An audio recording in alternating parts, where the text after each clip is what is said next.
सभी लोगों को गुड इवनिंग। आप लोगों का बहुत बहुत हार्दिक स्वागत, अभिनंदन वंदन। जैसा कि आपको पहले से बता दिया गया है कि जो आज हमारा ट्रेनिंग होने वाला है वो ट्रेनिंग है वर्क एट हाइट और कन्फाइंड स्पेस के बारे में। ठीक है, तो आइए अंदर आके बैठिए आप लोग। तो जो आज हम ट्रेनिंग कराएंगे, सबसे पहले हम ट्रेनिंग कराएंगे वर्क एट हाइट के बारे में। ठीक है, ये जो ट्रेनिंग सेशन होने वाला है, ये ट्रेनिंग सेशन एक ऑथराइजेशन ट्रेनिंग है। ऑथराइजेशन ट्रेनिंग का मतलब क्या होता है, इसके बारे में मैं थोड़ा बहुत आप लोगों को समझा दे रहा हूँ। ऑथराइजेशन ट्रेनिंग ये होता है कि कोई भी एक्टिविटी आप कर रहे हैं, जैसे कि एक वेल्डर होता है या फिर एक रीगर होता है ना, तो हम वेल्डर को वेल्डर क्यों बोलते हैं? हम वेल्डर को वेल्डर क्यों बोलते हैं? वो तो रीगर नहीं हो सकता, या फिर रीगर को वेल्डर नहीं बोल सकते, है ना। इसीलिए नहीं बोलते हैं कि वो रिगिंग एक्सपर्ट है, वो रिगिंग एक्टिविटी करने के लिए ऑथराइज किया गया है ना। वैसे ही वेल्डर ही हॉट वर्क करेगा, वेल्डिंग करेगा, वो उसके लिए कॉम्पिटेंट पर्सन है, वो ऑथराइज किया गया है ना। तो इस चीज जो हम अभी जो ट्रेनिंग सेशन करा रहे हैं, वो ट्रेनिंग सेशन है आपका वर्क एट हाइट और कन्फाइंड स्पेस, यानी ऊंचाई पे कार्य करने के लिए आपको एक ऑथराइजेशन कार्ड बनाया जाएगा और आपको सर्टिफाइड किया जाएगा कि हाँ आप ऊंचाई पे कार्य कर सकते हो, और ऊंचाई के बारे में, ऊंचाई के कार्य के जो जोखिम है, जो खतरे हैं, उनको आपको बताया गया है और उन खतरे का उपाय भी आपको बताया गया है। वैसे ही सेम हमारा कन्फाइंड स्पेस के बारे में है। कन्फाइंड स्पेस की एक्टिविटी भी हमारा एक ज्यादा क्रिटिकल एक्टिविटी मानी जाती है ना। तो इसीलिए कन्फाइंड स्पेस की एक्टिविटी के लिए भी हम ऑथराइजेशन करवा रहे हैं। ठीक है, तो अभी हम सबसे पहले शुरू करेंगे वर्क एट हाइट के बारे में, यानी ऊंचाई के कार्य के बारे में।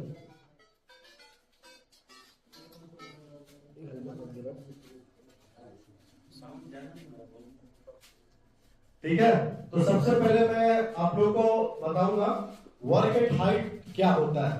कोई इसमें से मुझे बताया कि वर्क एट हाइट किसे कहते हैं? कोई भी एक व्यक्ति जिनको पता है वर्क एट हाइट के बारे में, आराम से बताओ। ऊंचाई पे तो उसका हिंदी हो गया, लेकिन किस चीज को बोलेंगे कि ऊंचाई पे कार्य हम कर रहे हैं?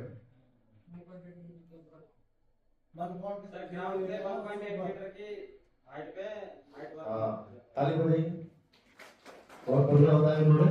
यानी कोई भी एक्टिविटी जहां पे परमानेंट स्ट्रक्चर है, परमानेंट प्लेटफॉर्म है, उसके एलिवेशन से अगर हम 1.8 मीटर के ऊपर अगर हम एक्टिविटी परफॉर्म कर रहे हैं, तो हमारा क्या होगा? वो वर्क एट हाइट होगा। ठीक है, तो वर्क एट हाइट का जो हमारा ट्रेनिंग है, इसमें किस चीजों पे हम थोड़ा बहुत बातें करेंगे, जैसे कि आप लोग को दिखाई दे रहा होगा।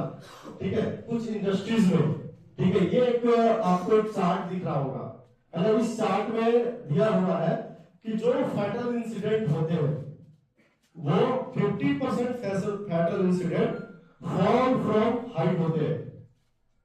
क्या होता है? Fall from height. Fall from height का मतलब होता है ऊंचाई से गिरना। मतलब जो 50% फैटल एक्टिविटीज हुए हैं, वो क्या हुए हैं? वो ऊंचाई से गिरने के बाद हुए। ठीक है, जिसमें आपको दिखा रहा होगा, देखिए, transport vehicles, electrocution, fall of object और फॉल ऑफ पर्सन। कोई आदमी जो दिखाई दे रहा है आपको, ये आदमी फॉल ऑफ पर्सन में देखिए 57% दिखा रहा है। समझ गया? 57% लोग ऊंचाई से गिरने के बाद से उनकी मृत्यु हुई है। ठीक है, और कुछ सामान गिर जाए ऊपर से, कुछ ऑब्जेक्ट जिससे दब जाते हैं या कुछ सामान गिर जाता है, तो उस सिचुएशन में 8% लोगों की मृत्यु हुई है ना। तो आप समझ सकते हैं कि हाइट पे काम करना कितना क्रिटिकल वर्क है और कितनी सावधानी हमको लेनी पड़ेगी। इसके भी बारे में हम लोग आगे चल के बात करेंगे अभी। ठीक है, अब देखिए, अब हमें बता रहा है कि कहां पे ऊंचाई पे कार एप्लीकेबल है। ठीक है, कहां कहां पे। तो जैसे सबसे पहला 1.8 मीटर की ऊंचाई। ठीक है, आप जहां पे काम कर रहे हैं वहां से 1 पॉइंट जहां पे काम कर रहे हैं मीन्स हमारा ग्राउंड लेवल हो या कोई परमानेंट स्ट्रक्चर हो। परमानेंट स्ट्रक्चर मीन्स क्या क्या होता है परमानेंट स्ट्रक्चर?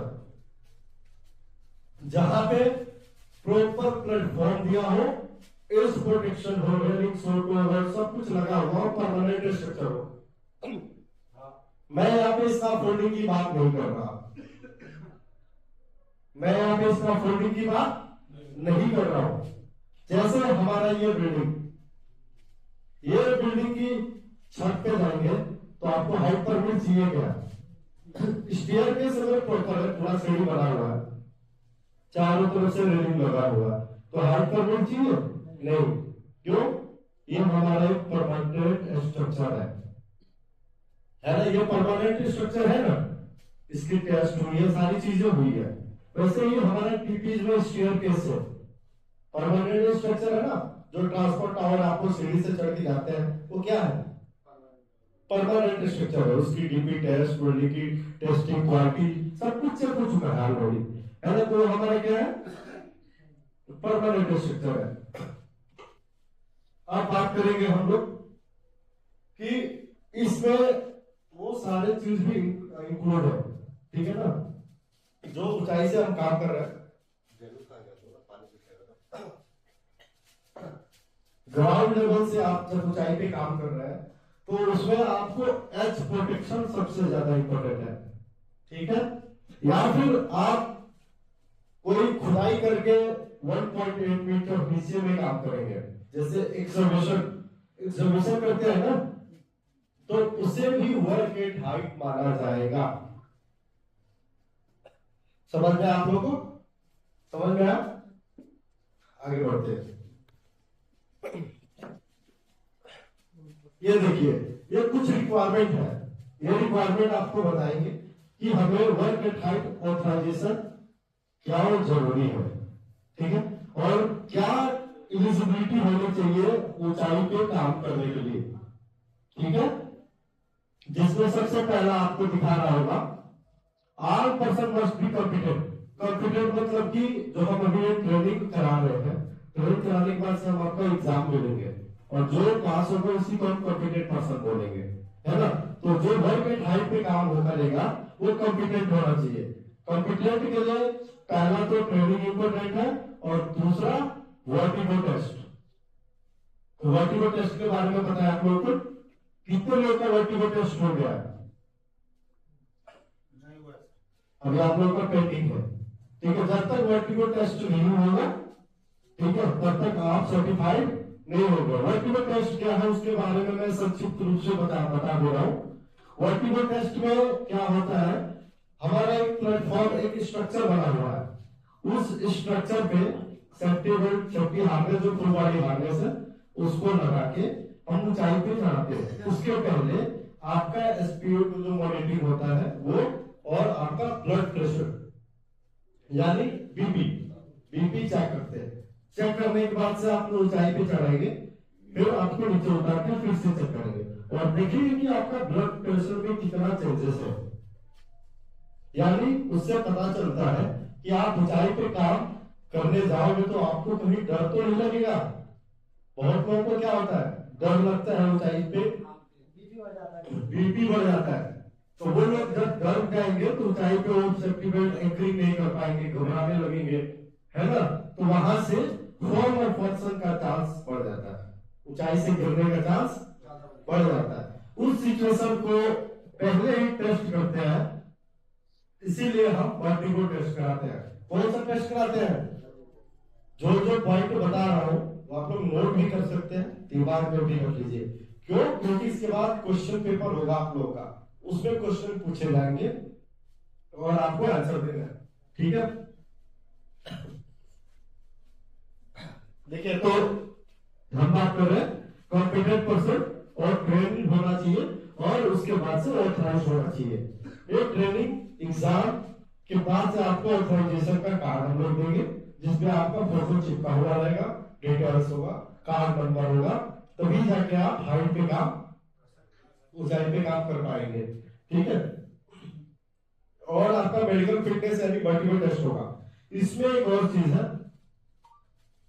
136 केजी आपको दिख रहा है ना, 136 केजी का वेट से कम जो आदमी है, कोई भी है वर्कर, वो ऊंचाई पे कार्य कर सकते हैं। उससे ज्यादा वेट रहेगा तो ऊंचाई पे कार्य नहीं करोगे। ठीक है, ये बात याद रखिएगा।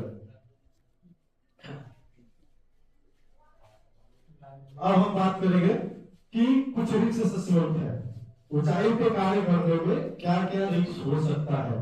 ठीक है ना, ये हमारा कुछ हेराडेक के सैंपल्स दिए हुए हैं, ठीक है, जिसके बारे में हम डिस्कस करेंगे। तो सबसे पहला हमारा क्या है, वेदर कंडीशन। क्या है, वेदर कंडीशन यानी मौसम का हालचाल। उससे ना मौसम ऐसा है, हम लोग क्रिकेट खेलने जाते हैं, बारिश है तो क्रिकेट खेलेंगे क्या, नहीं खेलेंगे। क्यों, गीला पिच होगा, बॉल में नियमित होगी, कब मुंह पे आगे लगेगा, कब पैर पे आगे लगेगा, पता नहीं चलेगा, है ना। स्लिप ट्रिप होगा, स्लिप ट्रिप फॉर्म का चांस है ना, है ना। तो ऊंचाई पे काम हो तो जमीन पे खेल रहे हो तो स्लिप ट्रिप का चांस है, और हाइट पे काम कर रहे हो तो और ज्यादा है ना स्लिप ट्रिप का चांस, है कि नहीं। उसके बाद से आपका है कुछ इक्विपमेंट जो आप यूज कर रहे हो, ठीक है, उसको भी इंश्योर करना है। फ्रैगल रूफ क्या होता है, कोई बताएगा। फ्रैगल रूफ सरफेस, आप हमारे घर पर टीन का शेड लगता है, देखते हो आप लोग टीन का शेड। अरे छतों पर लोग टीन का शेड लगाते हैं, बाहर में टीन का शेड लगाते हैं, ये हमारा कंटेनर फ्रैगल रूफ है। कंक्रीट रूफ नहीं है ना, कंक्रीट रूफ छोड़ के जो फ्रैगल रूफ है उसका भी रिस्क असेसमेंट करना होगा। ये सारी चीजें हैं। अब बात करते हैं क्या प्लानिंग है वर्क करने के लिए। ठीक है, वर्क करने के लिए क्या प्लानिंग है, ऊंचाई पे हम कोई भी कार्य करेंगे तो उसका क्या है। तो एक इसमें चीज आता है वर्क मेथड स्टेटमेंट। ठीक है, मेथड स्टेटमेंट क्या होता है, मेंटेनेंस टीम में कोई भी एक्टिविटी परफॉर्म करते हो तो उसका एक प्रोसीजर होता है जिसको बोलते हैं एसएमपी। क्या बोलते हैं, एसएमपी। क्या होता है एसएमपी, सेफ मेंटेनेंस प्रोसीजर होता है ना। सेफ मेंटेनेंस प्रोसीजर क्या होता है,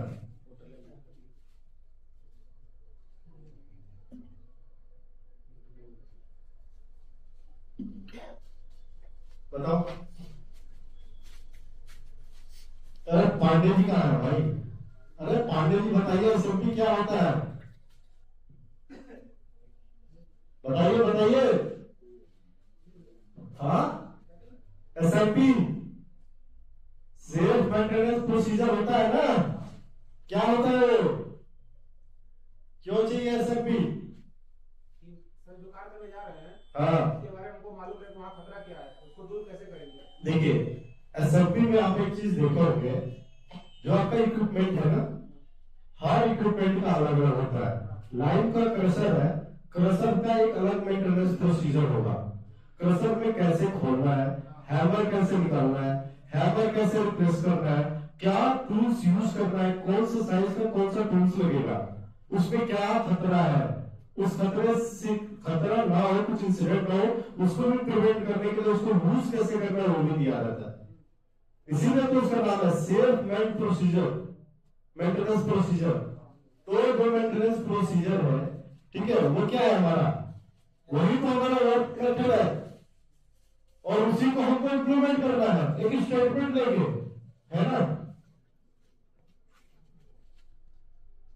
अब बात करते हैं हमारा जैसे, जो ये फॉर्म जो जैसे का फॉर्म दिख रहा है आपको, ये जैसे मतलब होता है जॉब सेफ्टी एनालिसिस।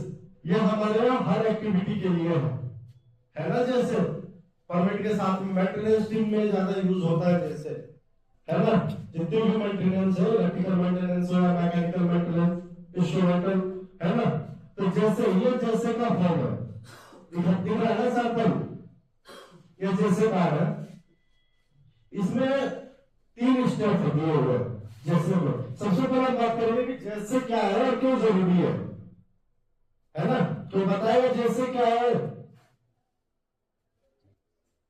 कोई बताएगा जैसे क्या है, बताइए जैसे क्या है।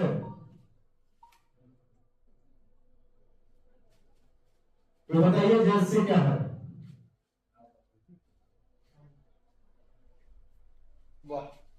इतने लोग हैं आज तक जैसे मेंटेनेंस वाले भाई जैसे नहीं देखोगे आप लोग। अब चेहरा दिख रहा है ना सबका, चेहरा नहीं दिख रहा था, दिखना पड़ेगा ना कौन कौन मेंटेनेंस है देखना पड़ेगा मेंटेनेंस से कौन कौन है। बताओ जैसे कितने लोग देख रहे हैं भाई, बताओ भाई। प्लांट चला के 1 साल हो गया, प्लांट चला के 1 साल हो गया और अभी तक जैसे ना पता। चलो मैं बता रहा हूं संक्षिप्त में। जैसे जैसे एक रिस्क असेसमेंट है। रिस्क असेसमेंट क्या होता है, कोई भी एक्टिविटी हम कर रहे हैं, प्लांट के अंदर कोई एक्टिविटी कर रहे हैं, उसमें क्या रिस्क है, उस रिस्क का आकलन करते हैं, असेसमेंट करते हैं, ठीक है। और उस असेसमेंट के बाद से क्या कंट्रोल मेजर है उसको भी उसमें लिखा जाता है, ठीक है, रिस्क असेसमेंट में। तो उसी का रिस्क असेसमेंट का ही एक फॉर्म है हमारा जैसे।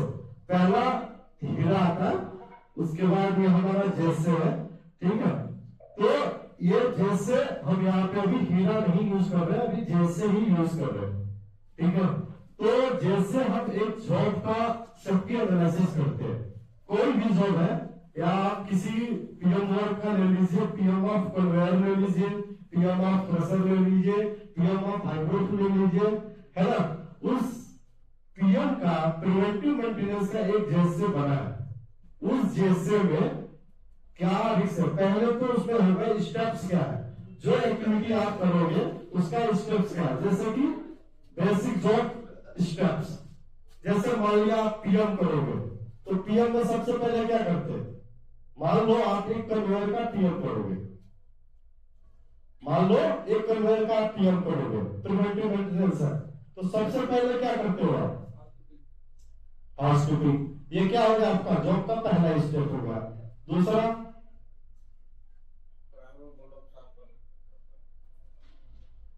स्टेप है ना। तो आपको पता है कि हमारा ये स्टेप है, ठीक है। तो वो पहला ही है जॉब का, जॉब स्टेप्स वो कर लेते हैं। उसके बाद से जो आप जॉब स्टेप्स कर रहे हो उसमें क्या हजार्ड हो सकता है, यानी क्या खतरा हो सकता है ना।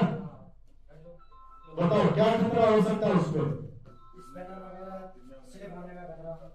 और अरे भाई हाउसकीपिंग कराओगे सिर्फ फाइल तो रहेगा, है ना, लेकिन उसके बाद से पीपी चाहिए कि नहीं, हाथ से तो सफाई नहीं करोगे, पीपी पहनोगे ना, ऑयल ग्रीसिंग यूज करोगे कि नहीं करोगे, है ना। हाँ ये सब बताओ, खतरा बताओ, ठीक है। तो ये हमारा क्या होता है, हजार जो भी खतरा है उस खतरे को इसमें लिखा रहता है ना। उसके बाद से सिर्फ जो प्रोसीजर क्या है, मतलब कि काम ऐसे करें कि कोई खतरा भी ना हो, ठीक है। जब खतरा आइडेंटिफाई कर लोगे तो आपको पता चल जाएगा ना कि कैसे काम करना है ना। और मान लो तुम्हें पता है कि ये चीज यूज करोगे तो हाथ कट सकती है, तो आप हैंड ग्लोव्स पहन लोगे, है ना। आप ऑयल ग्रीसिंग कर रहे हो, है ना, आपको पता है कि ऑयल ग्रीसिंग करने में अगर बगल में कहीं हॉट वर्क हो रहा है, ऑयल ग्रीसिंग लीकेज है, स्पिलेज होगा तो वहां आग लग सकती है, तो उसको हॉट वर्क जोन अलग करवाओगे, हॉट वर्क वाला बंद करवाओगे, उसके बाद ग्रीसिंग करोगे, फिर क्लीनिंग करोगे, है ना। ये सब चीज है ना, इसीलिए तो प्रोसीजर बनाना है।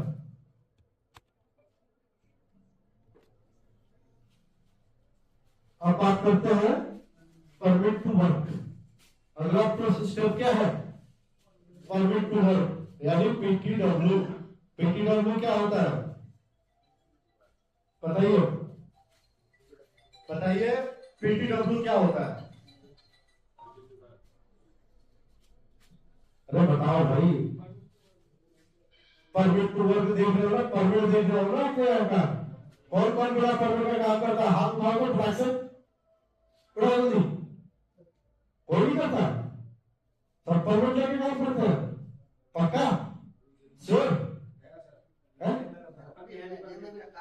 जेब में रखा है तुम्हारे पास, क्या कर रहा था?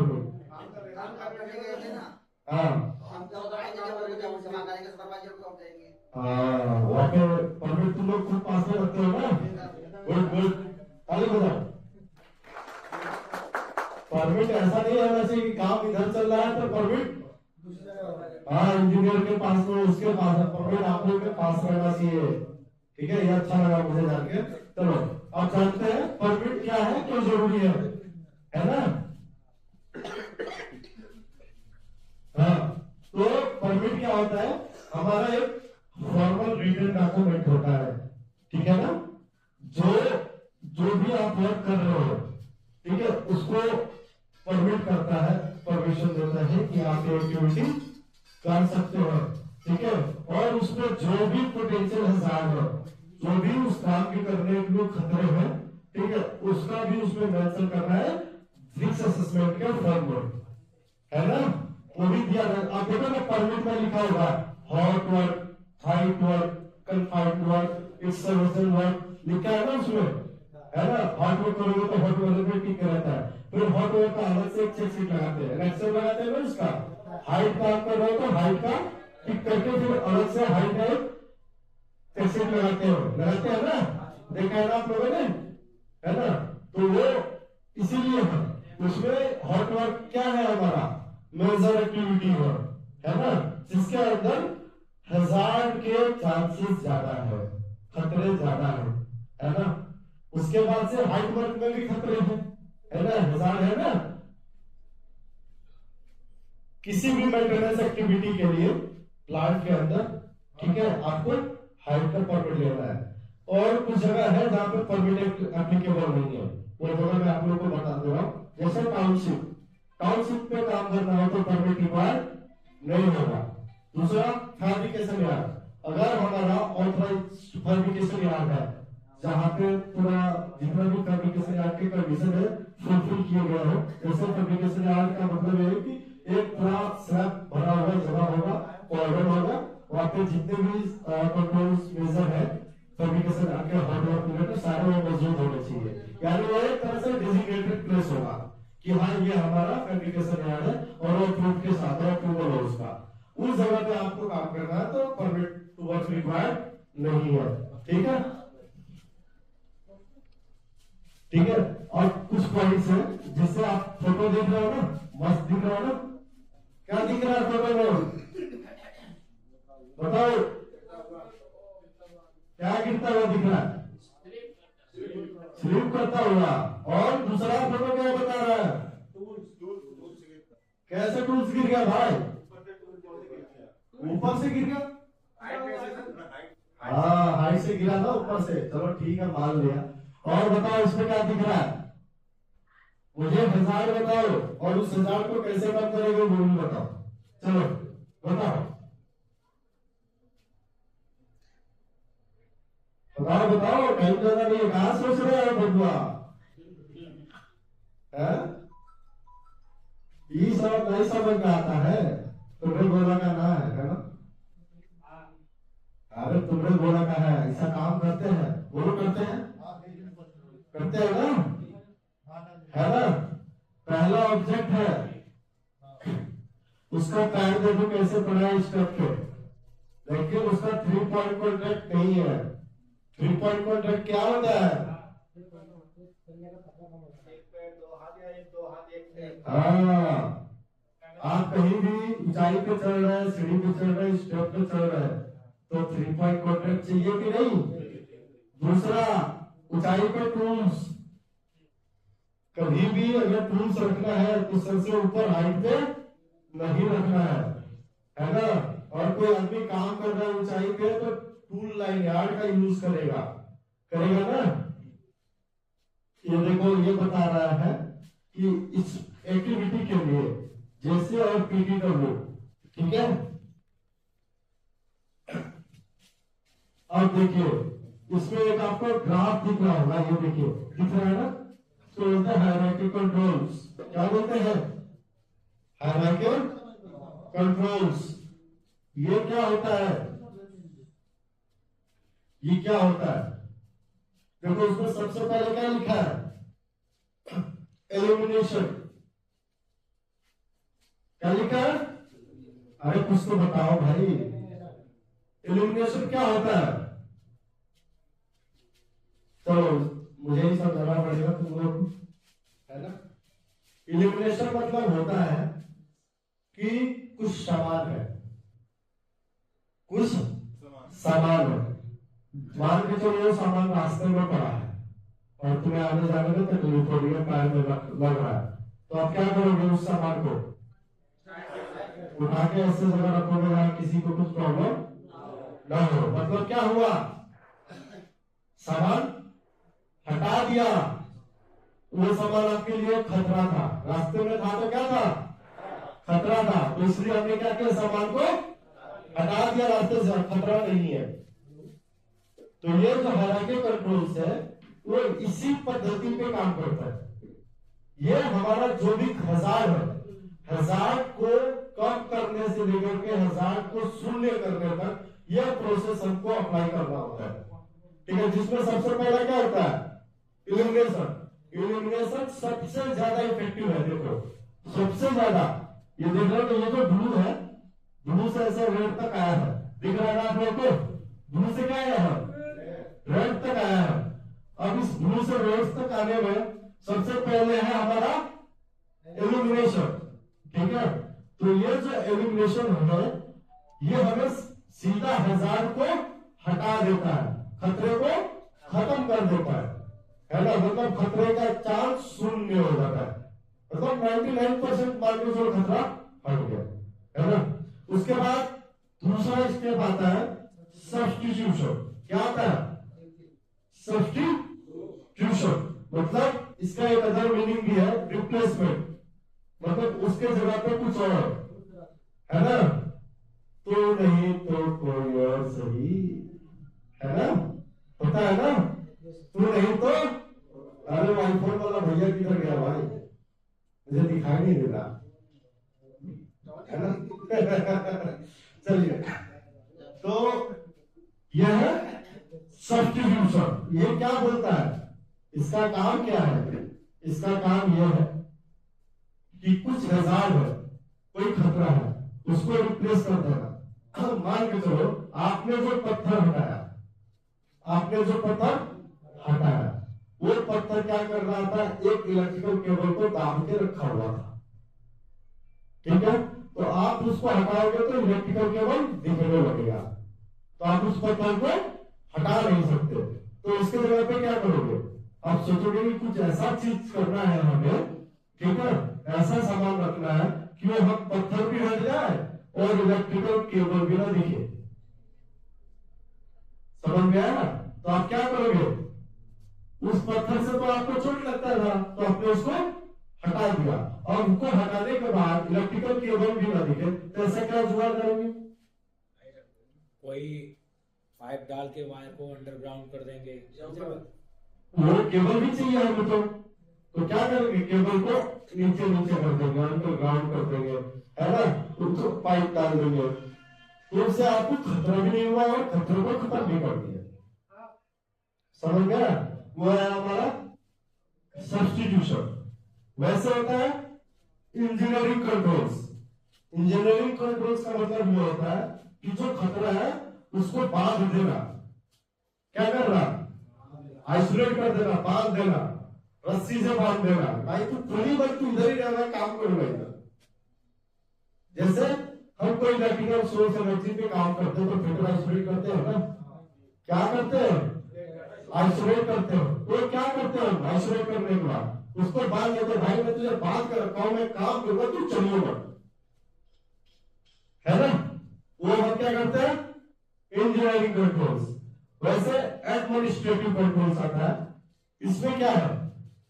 लोगों ने काम करने के तरीके में बदलाव करना। ठीक है, लोगों के काम करने के तरीके में बदलाव करना, वो हमारा है एडमिनिस्ट्रेटिव कंट्रोल। ठीक है, जैसे कि एसओपी बनाना, एसएमपी बनाना, प्रोसीजर बनाना, ये क्या है? एक तरीका बनाना है, एक मैनेजमेंट है ना। एक इंजीनियर एसओपी एसएमपी ये सब बनाता है, मतलब आपको काम करने का तरीका बताता है ना। समझ में? अब बात करते हैं पीपीज। पीपी सबसे कम इफेक्टिव होता है।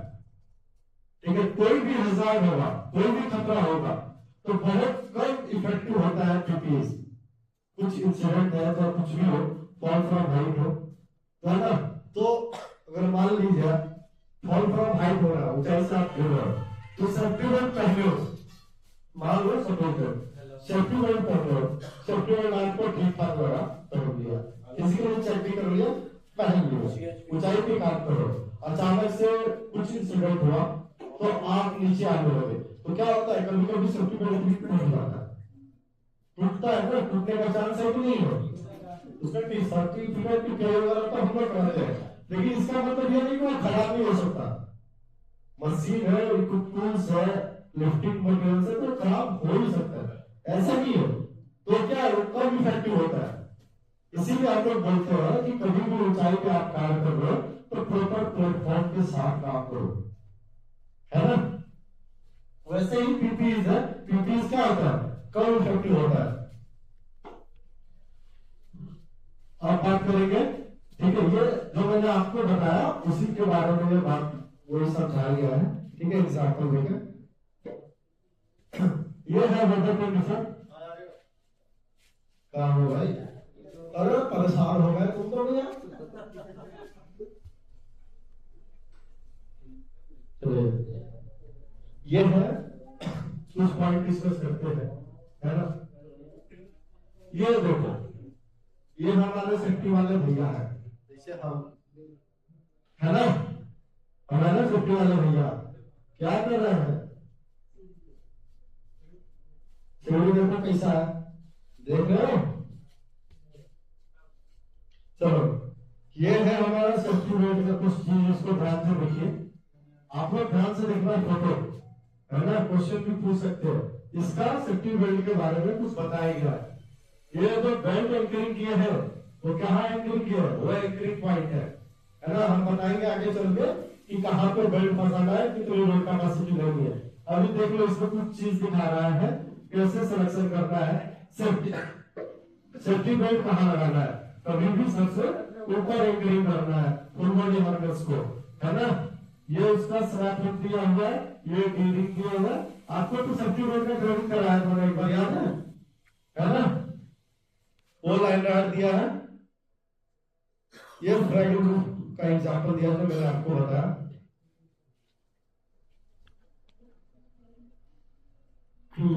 ये देखने वाली बहुत ही बड़ी बात है, उसको आप लोग ध्यान से देखिएगा। सबसे पहले हम जानेंगे इसमें गियर पॉइंट, फॉल क्लियरेंस। क्या जानेंगे? फॉल क्लियरेंस क्या होता है? ठीक है, जब आप ऊंचाई पे काम करेंगे तो फॉल क्लियरेंस क्या होगा? एक पिक्चर देके समझाया गया आप लोगों को। देखिए, ये हमारा क्या है? एंकरिंग पॉइंट्स है। क्या है? एंकरिंग पॉइंट, जहां पे हम सेफ्टी बेल्ट को पुट कर रहे हैं, सेफ्टी बेल्ट को लगा रहे हैं। ठीक है, ये एंकरिंग पॉइंट क्या किया है? सेफ्टी बेल्ट को एंकर किया गया। ऐसा सिंपल। जब आप एंकरिंग करोगे तो आपका ये पोजीशन रहेगा, है ना। एंकरिंग करोगे तो क्या होगा? ये पोजीशन आपका रहेगा। ठीक है, उसके बाद से ये आपको जो दिखा रहा है, जब आदमी गिरता है तो क्या पोजीशन होता है। ठीक है, तो हम यहाँ मान लेते हैं कि एक 6 फीट का आदमी, हमारा भाई बंधु कितने फीट का? 6 फीट का। ठीक है, तो ये जो 6 फीट का आदमी है, ये काम कर रहा है, एक वर्क को परफॉर्म कर रहा है, एक्टिविटी कर रहा है। वहां पे अचानक कुछ मिसहैपनिंग हुआ और वो बंदा नीचे गिर गया। सेफ्टी बेल्ट का एंकरिंग क्या हुआ? लटक गया, है ना। तो क्या होता है? यहां से एंकरिंग किया और गिर के यहाँ पे लटक गया। अगर कोई मान के चलो इसके ठीक नीचे काम कर रहा है या कुछ सामान रखा हुआ है, कुछ मटेरियल रखे हुए हैं, तो आदमी किसमें टकराएगा? किसमें टकराएगा? और उसको चोट लगेगी। इसीलिए क्या बोलते हैं, तो ये जो डिस्टेंस जहां पे एंकरिंग किया वहां से लेकर और वहां यहां तक, ठीक है, ये हमारा फाल क्लियरेंस होना है। मतलब कि आप वर्क एट हाइट पे एक्टिविटी परफॉर्म कर रहे हैं, ठीक है, ये बात ध्यान से सुनना जो मैं बता रहा हूं। तो आपको कितने का मार्जिन लेके चलना है और कितना एरिया चेक करना है, वो बात मैं आप लोगों को समझा रहा हूं, वो हमारा फाल क्लियरेंस होगा। तो मान लीजिए, मानना क्या है, ये सही है, 6 फीट का हमारा सेफ्टी बेल्ट का लाइन यार्ड होता है। लाइन यार्ड पता है ना, जो 2 पूंछ होती है ना, डोरी 2 पूंछ होती है, वो का लाइन यार्ड कितना है, 6 फीट का है ना। इसमें लगभग 3 फीट का जो डिस्टेंस है हम लोग डिक्लेरेशन में रखते हो। उसके पास 6 फीट एक वर्कर की हाइट, ठीक है, 6 फीट क्या हुआ वर्कर की हाइट, और उसके बाद 3 फीट एक सेफ्टी फैक्टर हम लोग लेते हैं। इन सबको जोड़ोगे तो 18 फीट लगभग आपकी एंकरिंग पॉइंट की हाइट हो गई, है ना। तो आप ऊंचाई पे एंकरिंग करके जहां से काम कर रहे हो वहां से नीचे तक 18 फीट तक लगभग एरिया क्लियर होना चाहिए। ये समझ में आ गया।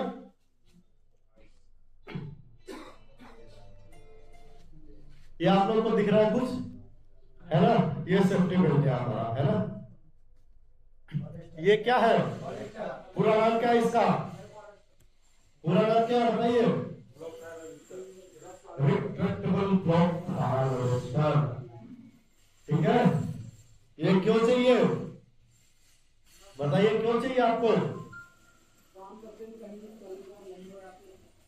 हाँ हाँ, तुम तो विनोद हो।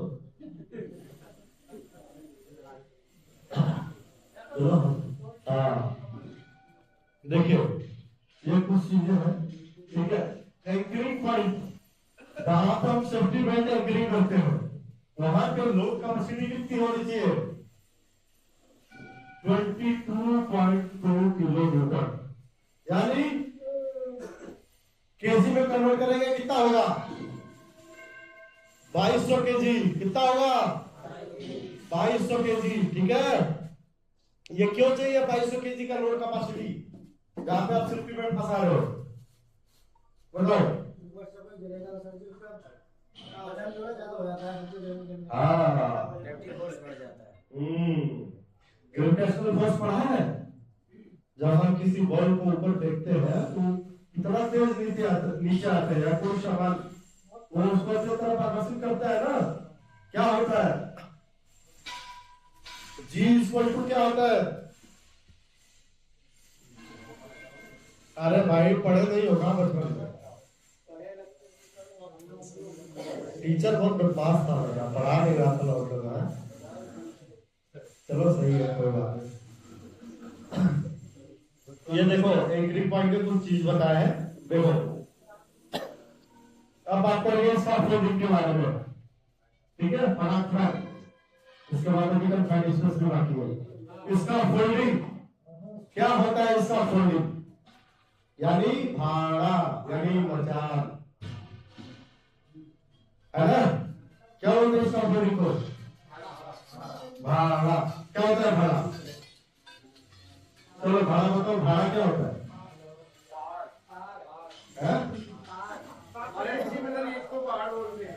पहाड़, अच्छा अच्छा अच्छा, पहाड़,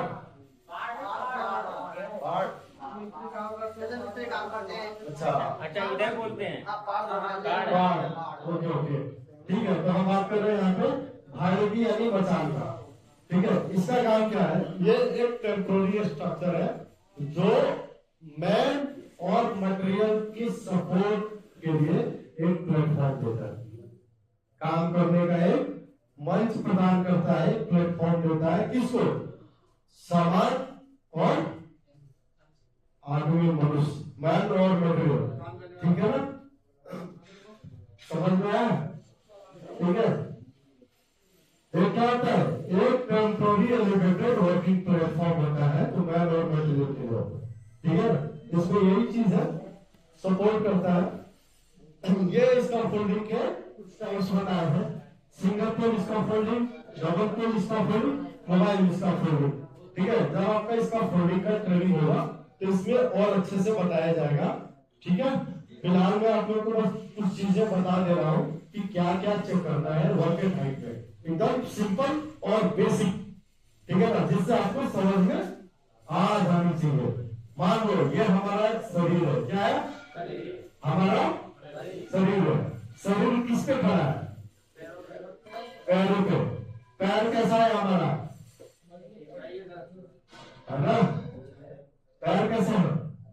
पैर पे आदमी क्यों खड़ा हो जाना है? क्योंकि इसके अंदर पंजा दिया है। क्या दिया है? पंजा। एकदम सिंपल जस्ट तरीके से समझा रहा हूं, आप लोगों को समझ आ जाएगा। हम अपने शरीर का लोड कहां दिए हैं? पंजे पे। तो पंजा हमारा क्यों स्टेबल है? क्योंकि ये देखिए इसका एक साइज है, दिख रहा है ना? ये एक साइज पे हमारे शरीर के हिसाब से डिजाइन किया गया कि हमारा ये पंजे पे हम अपने शरीर का लोड दे देंगे। वही कहीं पे भी सरफेस ऊंच खा लो तो आपको पंजा दब जाता है, कहीं हो जाता है, जो लगती है वो आ जाती है ना? क्या बोलते उसको, नस दब जाता है। तो जब सरफेस अनइवन हो, सरफेस सही नहीं हो, वैसे ही इसका फोल्डिंग है। इसका फोल्डिंग लगाने के लिए सबसे पहले क्या चाहिए? अच्छा चाहिए सरफेस, सरफेस बराबर होना चाहिए। ठीक है, पहला। दूसरा, जैसे कि हमारा पंजा है, पंजे पे शरीर को खड़ा करना है, वैसे ही इसका फोल्डिंग को हम किस पे खड़ा करते हैं? बेस प्लेट पे, है ना? ठीक है, उसके बाद क्या आता है हमारा? ये एडी। एडी के बाद ये हमारा ये घुटना देखा ना, क्या बोलते हैं इसको? गटका, जो भी बोलते हैं। ठीक है, वो हमारा होता है जॉइंट। क्या होता है?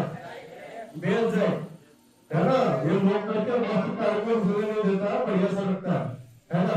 सेल थोड़ा सा ऊपर आएंगे तो देखोगे इस चीज को सपोर्ट करने के लिए ये क्या है हमारा? ये देखो यहाँ पे मास है ना बहुत सारा, ये क्या है? ये हमारा किकर लिफ्ट है। क्या है? किकर लिफ्ट है। क्यों? क्योंकि पैर को मजबूती प्रदान करेगा। वैसे ही किकर लिफ्ट भाड़े को मजबूती प्रदान करता है। समझ गया? उसके ऊपर चलते हैं, है ना? उसके ऊपर ऐसे ही भाड़ा बढ़ाते हो। इस पे ये तो घुट्टा आया, घुट्टे पे आप एक लेजर देते हो, है ना? फिर जाओगे तो फिर एक कमर पे दोगे। वैसे ही ये हमारा भाड़ा बनता है। ठीक है, इसका फोल्डिंग और अच्छे से बताऊंगा मैं जब ट्रेनिंग कराऊंगा तो। और इसमें हमको क्या चेक करना है? कभी भी ऊंचाई पे कार्य कर रहे हो तो सबसे पहला चीज जो करना है एक्सेस। एक्सेस में क्या चेक करना है? Access level. क्या चेक करना है? Access level. आप जिस प्लेटफॉर्म पे काम करोगे उस ऊंचाई पे जाने के लिए क्या व्यवस्था है, क्या सीढ़ी दिया हुआ है, ठीक है ना? उसका भी सीढ़ी का भी एक फॉर्मूला है। सीढ़ी कैसे लगाना है? सीढ़ी कैसे लगाना है तो बताएगा। कितने डिग्री में सीढ़ी लगाना है? स्कैफोल्डिंग में 75 डिग्री। कितना? 75। कितना? 75 डिग्री का सीढ़ी लगाना है। उसका एक रेशियो होता है। क्या रेशियो होता है? एक रेशियो होता है ना? कितना रेशियो होता है सीढ़ी का? बताओ, बोलो जल्दी जल्दी बोलो। रेशियो होता है 4 और 1 का अनुपात होता है। कितना? 4 और 1 का अनुपात में सीढ़ी लगाना है। ठीक है,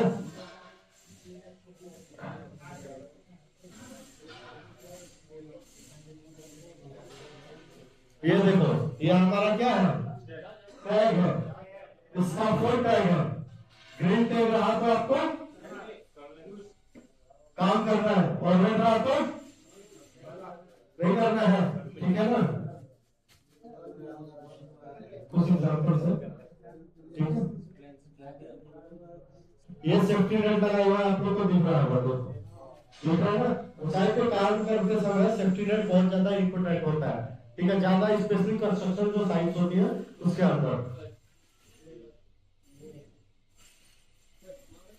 देखो, लेडर का जो स्लोप है वो 4:1 के अंदर होना चाहिए और हमेशा लेडर प्लेटफॉर्म से 1 मीटर ऊपर होना चाहिए। ठीक है, ये सारी एक्टिविटी जो दिखा रही है आपको नहीं करना है। कोई नहीं जाएगा बाद में जाएगा।